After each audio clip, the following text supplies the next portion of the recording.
Hi, everybody, and welcome to Compassion Arts Festival interview with Dawn Casteel Lorick.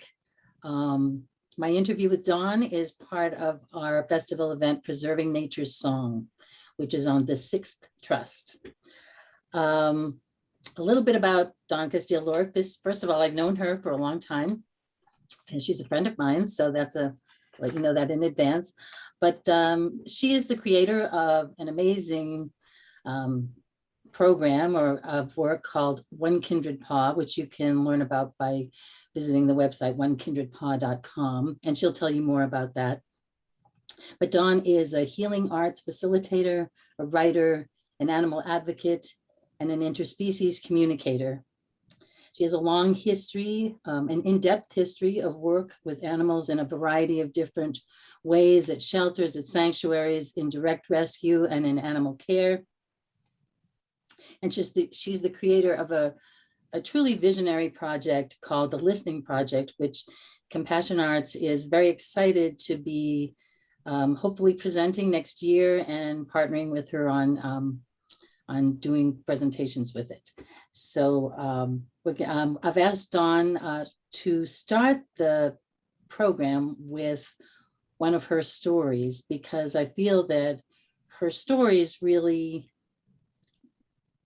tell you more about her than I can. Hi, Ellie. This is called Geese.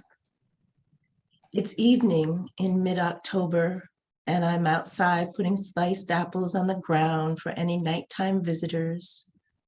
It's almost dark and hard to see as I lift my nose to the sky and breathe in the crisp air. I hear the distant honking of geese and wait as they grow closer and closer. And though their form is blocked out by the denseness, I know they're now directly overhead. Their shouting symphony echoes in the dusk, and I search between the trees for any sight of them. I catch a glimpse as they fly beneath a single star, and all I can get out is a faint, "Take me with you," as they begin to disappear. I believe they would welcome me, but my wings were clipped when I was born, and my plumage is a distant memory. The honking fades into twilight as they travel to unknown destinations and leave their featherless sister standing on the grass, lost and gazing at the evening sky.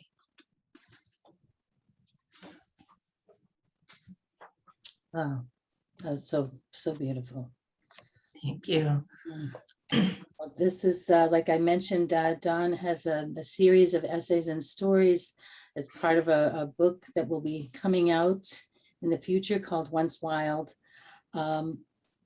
So Dawn, I'll just jump right in here. I was wondering, could you share a little bit about your work with animals and how the work you do can help people to better understand animals, and also to maybe perceive what humans might regard as animal conflict in a different way? Yeah. My work as an interspecies communicator and healer is primarily with companion animals. Oh, that's my Charlotte, that beautiful black and white kitty who came out of the woods in 2013 and said, "I think I shall live with you now." And I was like, "Oh boy."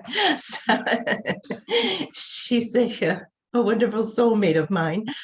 But in the calls that I get to work with companion animals, I often also get calls about wildlife. And so often with people wanting me to speak with the wildlife, it's so can you tell them, not to come through and eat my garden? Can you tell them not to have their babies in the backyard? Can you tell them not to, it's like, okay, so there's always this kind of all the things that we want animals, particularly wildlife, companion animals as well, but definitely the wildlife.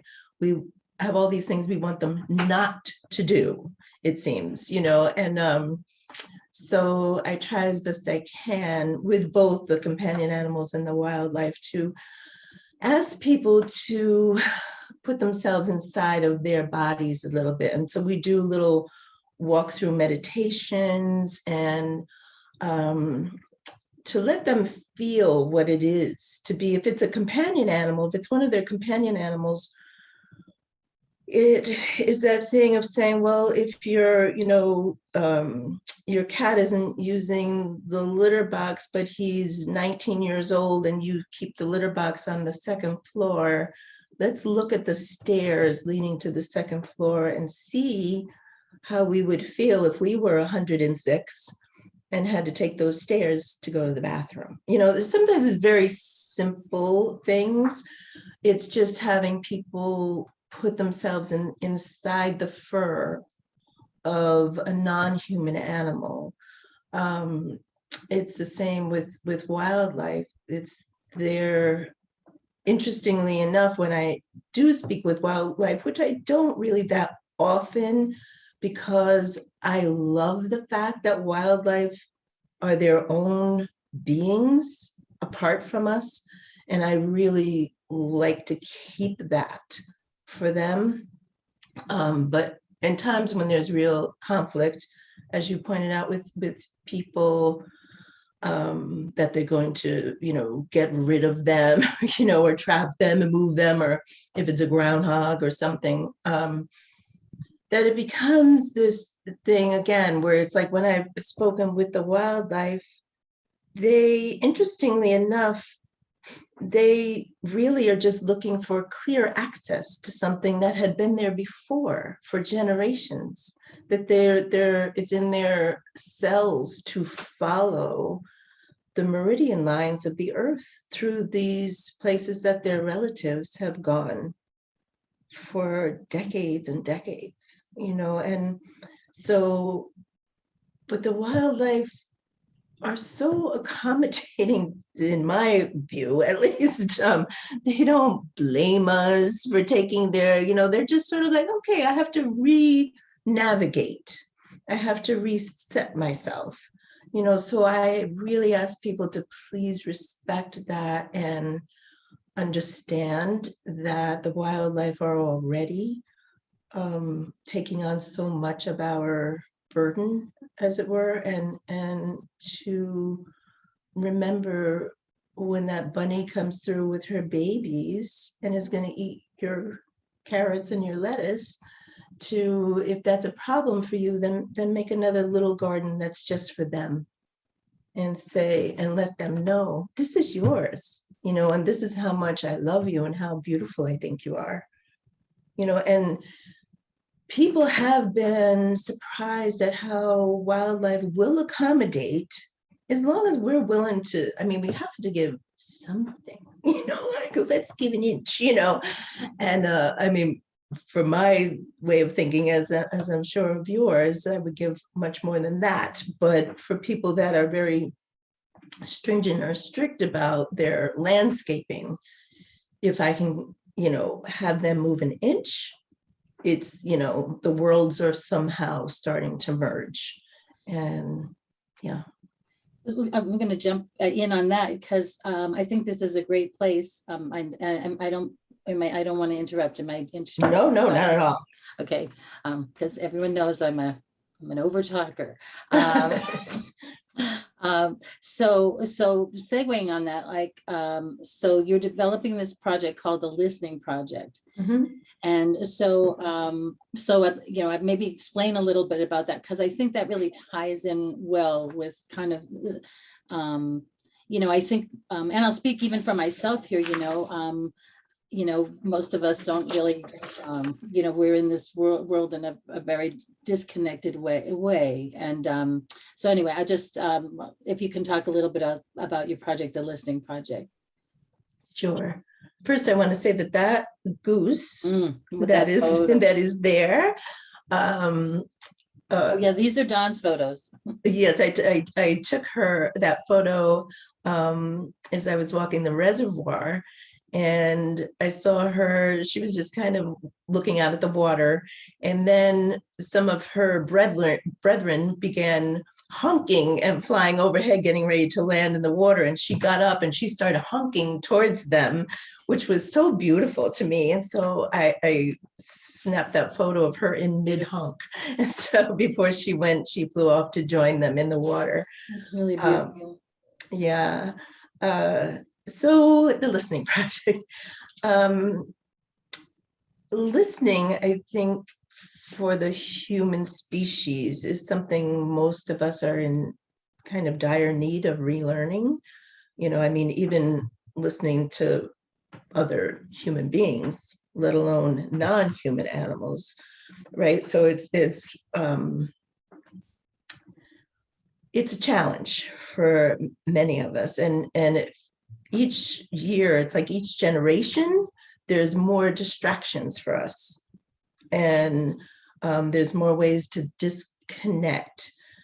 It makes us less inclined to observe or take notice in what's around us. And in nature, one of the main things we want to do is to be in tune, and we can't be in tune if we're not listening.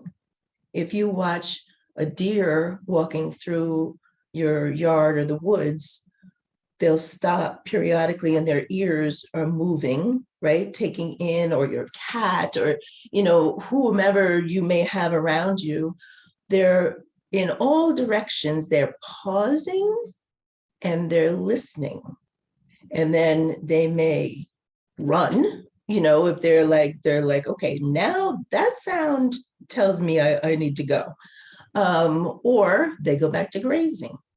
And so it's like, yes, I heard that, I assessed it, and I'm good. We have in many ways lost that because we're just our heads are spinning so often.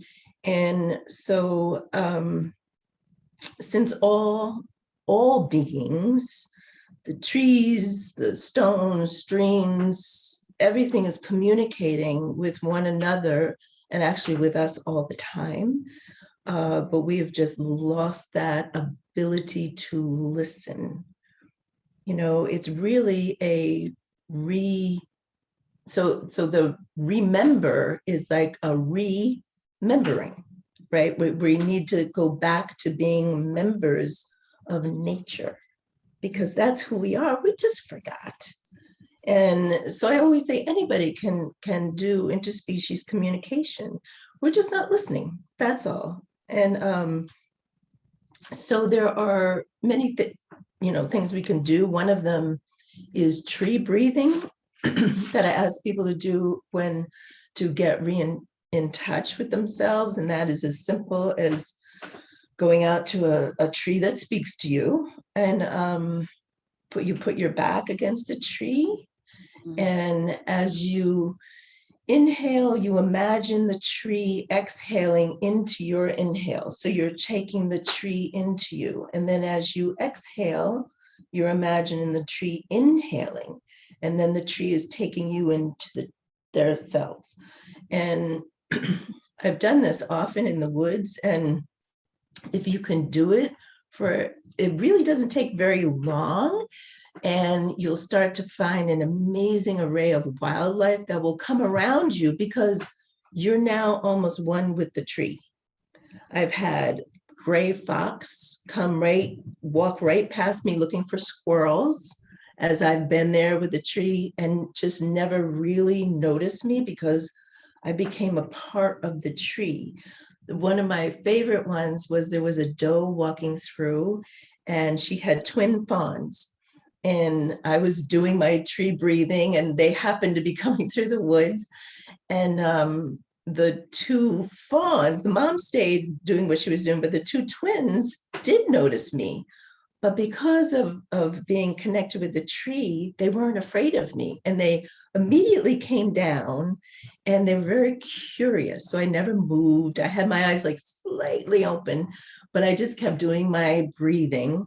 and they were smelling my shoes and my pants, and they went around behind the tree like, wait a minute, where is this? Is this one being? Is this two being? Like they couldn't quite decipher it, which was it was very hard actually to stay still and not be like, oh, you're so cute, but I didn't. And so there are many magical things that can happen when we start listening and really just reconnecting with the land and everything around us. So that's just a little piece of it. Right, because I know it's a series of exercise. I mean, we won't give Yeah. it all away, but that's a little trailer, a little preview. Yeah. And so I'm going to ask you so with that, I'd like to ask you to read, could you read another story? I know we talked about, you can read whichever ones you want. I have my favorites, but don't let that pressure you. Okay, no, that's fine. This one is Turkey Sisters. Oh, there they are. Love this photo. So that was where I lived right prior to where I am now. Beautiful. There was a whole flock that would come every day. They were magical. The turkeys descend from the mountain in the morning, 10 females. They're like a clan of close sisters, clucking softly as the one in front heads between the evergreens to their morning banquet. There's excitement at finding a treasure each day as they peck, scratch at the ground, murmur peacefully to one another, their iridescent feathers softly lit by the winter sun as it warms them. The two stragglers, who always come down the mountain last, see their sisters already feasting and kick it into a higher gear. Their lackadaisical trot becomes a full-out run as squirrels, crows, and jays scatter momentarily in the presence of this ungainly duo. Blue heads bob, red legs pick up haltingly before being placed back down in measured steps, and their short, skittish flapping and leaps into the air if squirrels race by too closely. Later that morning, while driving to Phoenicia to visit the swamp, I see a sign on the left that announces turkey trap and shoot. And I think of the talkative sisters whose feathers shine in the sun. That's beautiful. Thank you. With that, then I'm gonna actually read this next question from I have to look down to read it. So, and I love this photo too. Yeah. It actually goes with the question. Well, okay. So for many, if not most people, the value of the natural world and of animals is limited by a conditional mindset of how these animals and the natural world are in relationship to our human narrative, or if these animals and the landscape, whatever's happening in the natural world, can be controlled or used by humans. So the question is, people can't protect what they don't value. We won't protect what we don't value, and yet we can't value what we don't even really see. So what can be done to help shift this perception where we can help people and ourselves to see animals and nature more deeply and not necessarily as the backdrop to the human movie or whatever's happening, whatever's going on in our lives? Like what are the things that we could do in our own lives or just in general, and how can we help? My goal in having this project is just to use the arts or use the healing arts to help people make that connection and really see why it matters even. So anyway, so I'll let you take it from there. Yeah, that's, the big existential question, right? I mean, that's that place again where it goes back to us not really, we've lost touch with ourselves. And so how can we really be in touch with someone else who doesn't even look like us or necessarily think like us or do the same, sort of things we do? And so we have a tendency, I think, in that to diminish who someone is. It's like having the test of, well, if a test of can you see can you recognize your reflection in a mirror? Now, what in the world does that have to do with whether you're, an intelligent sentient being or not? I don't know. So it's like, trying to say if a fish can't climb a tree, they must not be very smart. Well, can we breathe underwater and live? No. So would that mean then that we're not very smart? You know what I mean? Like, I don't. So we have these litmus tests that really make absolutely no sense in the world, in the natural world for sure, and really even for ourselves. So again, my thought to that would be to try and get in touch with our own bodies more, our own beingness, not as people, as beings. And then it becomes, then we're not so different from those two geese. Those two geese were, I think a pair. They were really hanging out tight together, and everything one did, the other did, and they just kind of mirrored one another. And then they finally went down into the water and enjoyed themselves. And how is that different than what we're doing in the world? We're looking for our friends, our family, just to have some measure of enjoyment, and the things that we choose to do are really not very different. And so I think if we sit with ourselves, have time, we don't have to do meditations or anything like that, but just, that's helpful, but not always, not everyone's not going to be able to do that. So it's like, if you pick up a stone, see if you can close your eyes and see what the stone feels like. Not just that you've picked up a stone, but that actually feel it. Get specific. Is it smooth? Does it have rough edges? How large is it? How long do you think it's been there? And then what we're going to do is eventually start to ask the stone what stories it holds. What can it tell us? This stone has maybe been here for thousands of years. That's in your backyard.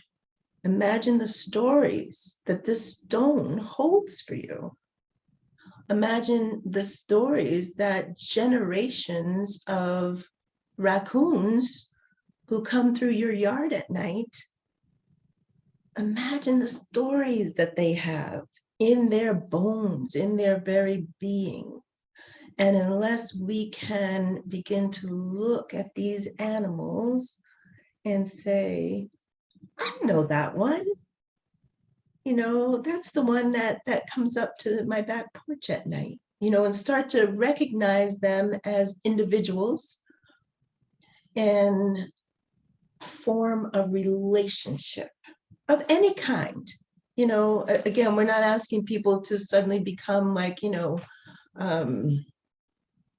don't know, some, guru of wildlife or something, but just pause before saying, like we have this tendency to do, like, get out of here, you're raiding my garbage cans. It's like, no, they're just looking for something to eat, the same way you're going to the refrigerator at midnight, they're just doing the same thing.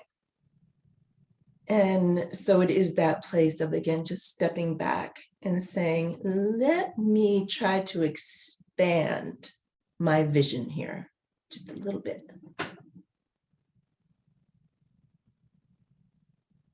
Oh, For me, sorry, that was me. I was muted.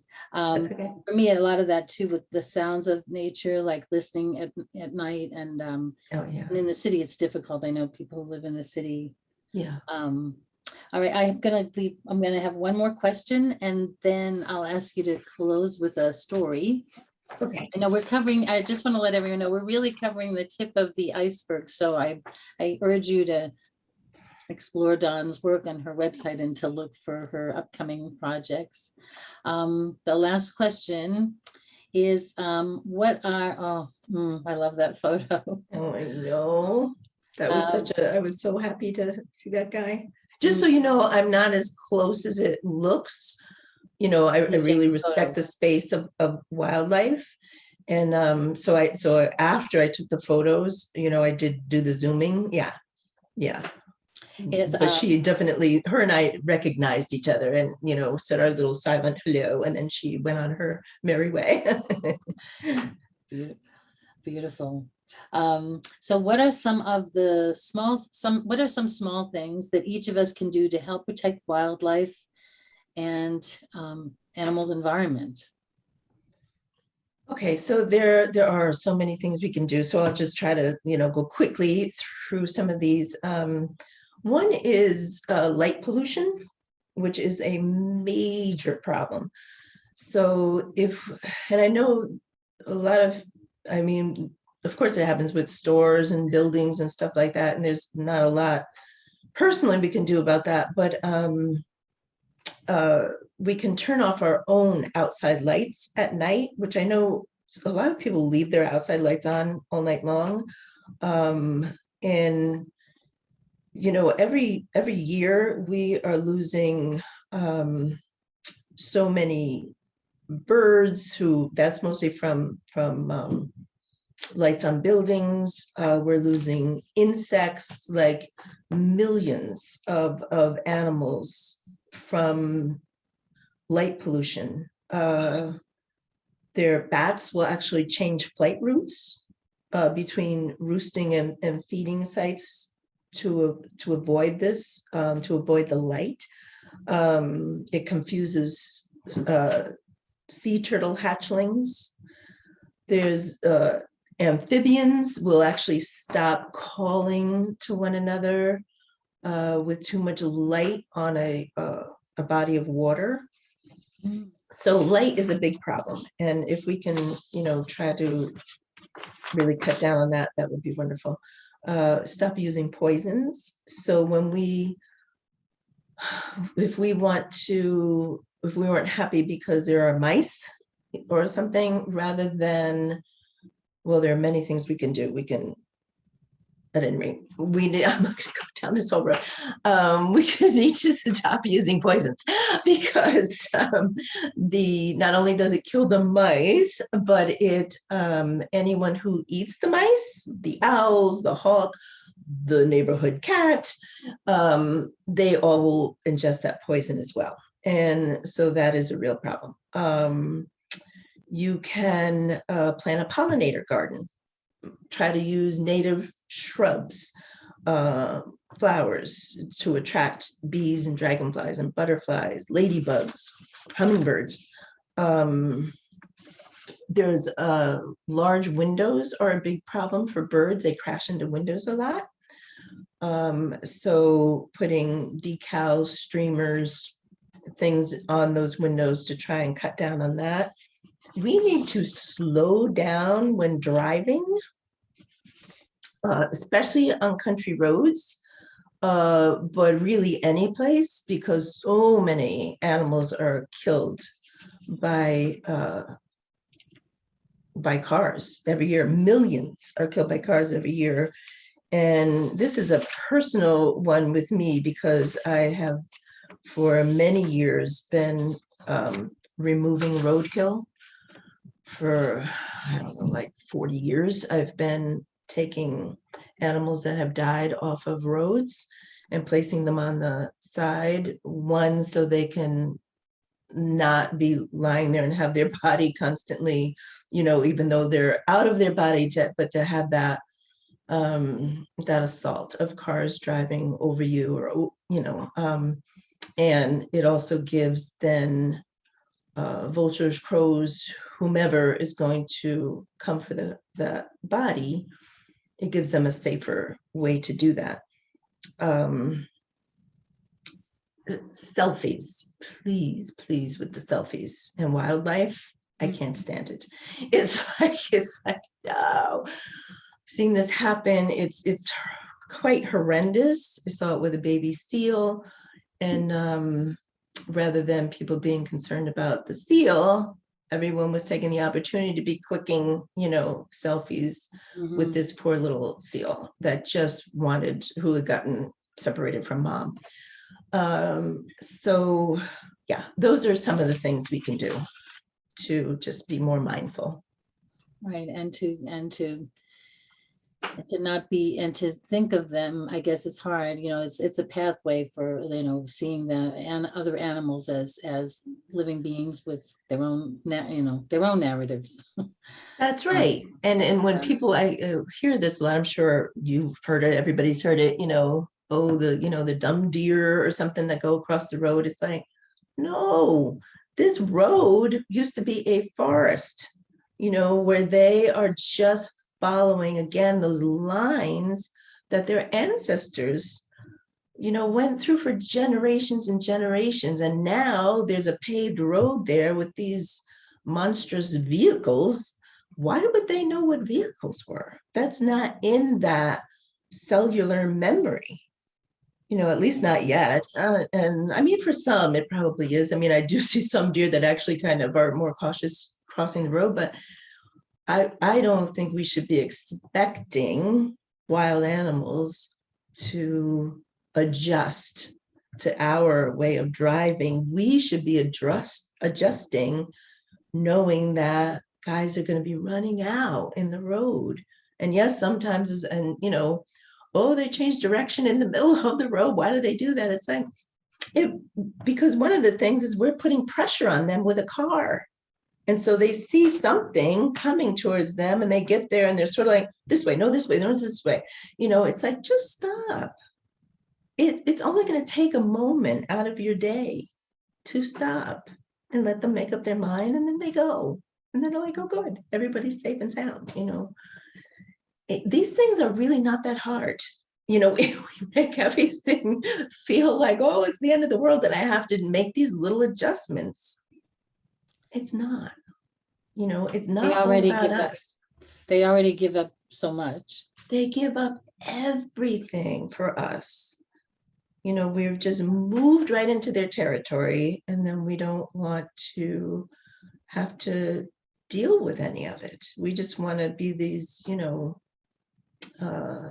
people who have some kind of, make-believe divine right here. And in my estimation, we don't have that. We're just another species. Right. It's all of our homes. It's their homes too. Of our homes. That's right. So I'm going to ask you on this note, okay, if you would end with a story, and then I'll wrap it up afterwards. And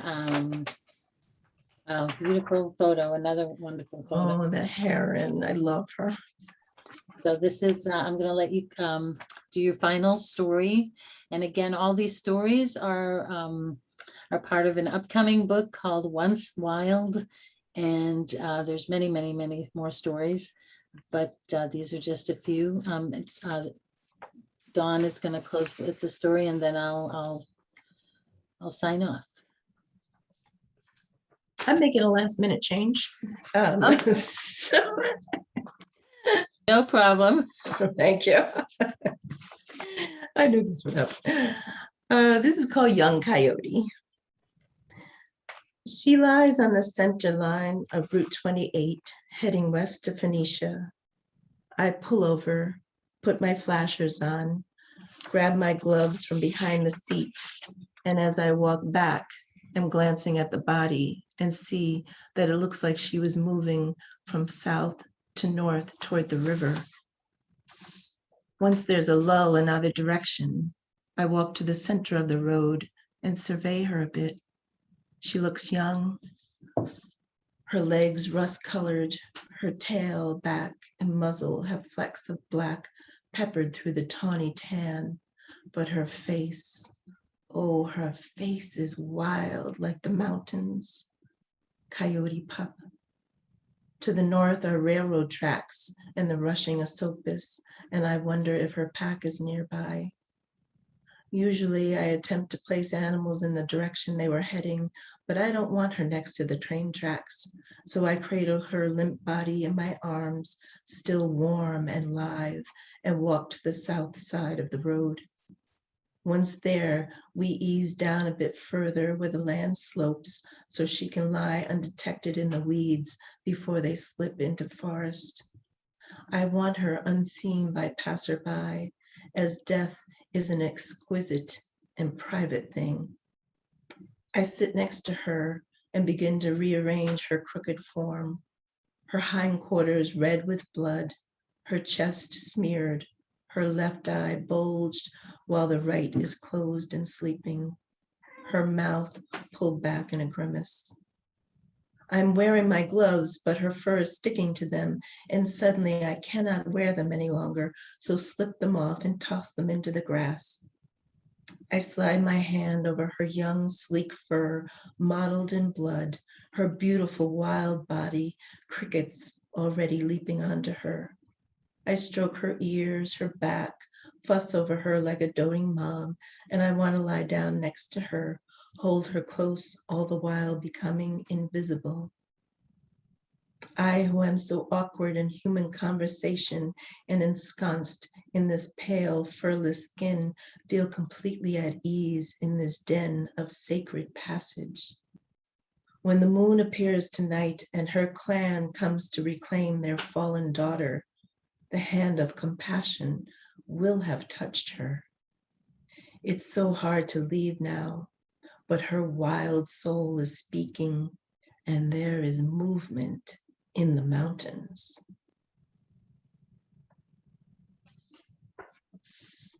Thank you. Thank you, Ellie. And Dawn is, for anyone that's just jumping in now, Dawn is a healing arts facilitator, an interspecies communicator. She's also a Reiki master and background in dowsing, and she's an animal advocate with decades of work with animals of many different species. And I'm just going to read a little bit and then to close. Dawn has a project that Compassion Arts is going to be doing with her called the Listening Project. It's a series of writings and programs in communication and the healing arts created by Casteel, Lorick, offering an odyssey of the spirit to remind us of our sojourn back to the untamed, to consciously seek out the original voices of the animals, trees, stones, rivers, and to transform our inner landscape through stillness, silently observing, absorbing, and listening. Dawn has spent a lifetime listening and learning from nature and animals, both wild and domestic. She lives in the Catskill Mountains and is an interspecies communicator, healer, writer, loiterer of wooded places and desolate shorelines. Her upcoming book, Once Wild, is a pilgrimage of short stories, poems, and essays shared through the lens of the natural world. Thank you, Ellie. Thank you, Dawn, for all that you do. Thank you for having me. I so appreciate you. Thank you for everything you're doing in the world. Thank you too. This can go on now for like an hour. No, you. Okay, Jen, we're done.